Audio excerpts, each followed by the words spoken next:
Hi hello friends, welcome back my channel. இன்றைக்கி நம்ம சேனலில் என்ன வீடியோ பார்க்க போகிறோம் அப்படின்னு பார்த்தீங்கன்னா, இப்போ வந்து பாண்டியன் ஸ்டோர் சீரியலில் அடுத்த வாரத்துக்கான எபிசோடில் என்னென்ன நடக்க போகுது அப்படின்ட்டு நம்ம சேனலில் ஒரு ஷார்ட் அண்ட் குயிக்காக ஒரு ரிவ்யூ பார்க்கலாம். என்னென்னு பார்த்தீங்கன்னா, இப்போ வந்து சரவண் தங்கமயிலுக்கு வந்து ஃபஸ்ட் நைட்டுக்கான அரேஞ்ச்மெண்ட்ஸ் எல்லாமே இவங்க தான் பண்ணிகிட்டு இருக்காங்க. அண்ணன் தம்பி 2 பேர், அவங்களுடைய மாமா இவங்க தான் பண்ணிகிட்டு இருக்காங்க. பண்ணிகிட்டு இருக்க டைமில் ராஜு உள்ளாராங்க.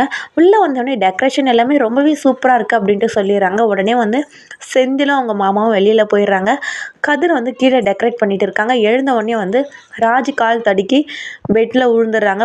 விழுந்த உடனே வந்து அந்த டெக்கரேஷன் எல்லாமே கலைஞ்சி போகுது. உடனே வந்து ரெண்டு பேரும் வந்து எப்படி ரொமான்டிக்காக 2 பேருமே வந்து ரெடி பண்ணிகிட்டு இருக்காங்க. அந்த டைமில் வந்து இவங்க ரொமான்ஸ் பண்ணுற டைமில் வந்து மீனா வந்துடுறாங்க.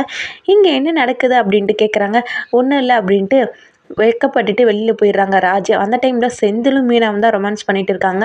அவங்க பண்ணிகிட்டு இருக்க டைமில் வந்து தங்கமயிலை கூட்டிகிட்டு வராங்க. கூட்டிகிட்டு வரப்போ என்ன பண்ணுறீங்க மீனா அப்படின்ட்டு அவங்களுடைய மாமியார் கேட்குறாங்க. ஒன்றும் இல்லைங்க அத்தை அப்படின்ட்டு அவங்க வந்து கூட்டிகிட்டு வராங்க. இந்த தங்கமயிலுக்கு வந்து சுத்தமாக பிடிக்கவே இல்லை. மீனாவும் செந்திலும் வந்து சந்தோஷப்படுறது வந்து அவங்களுக்கு பிடிக்கல. அவங்க தான் வில்லியாக இருக்க போகிறாங்க போல் தங்கமயில். இந்த வீடியோ உங்களுக்கு பிடிச்சிருந்தா மறக்காமல் சேனலை சப்போர்ட் பண்ணுங்கள். தேங்க்யூ ஃபார் வாட்சிங் ஃப்ரெண்ட்ஸ்.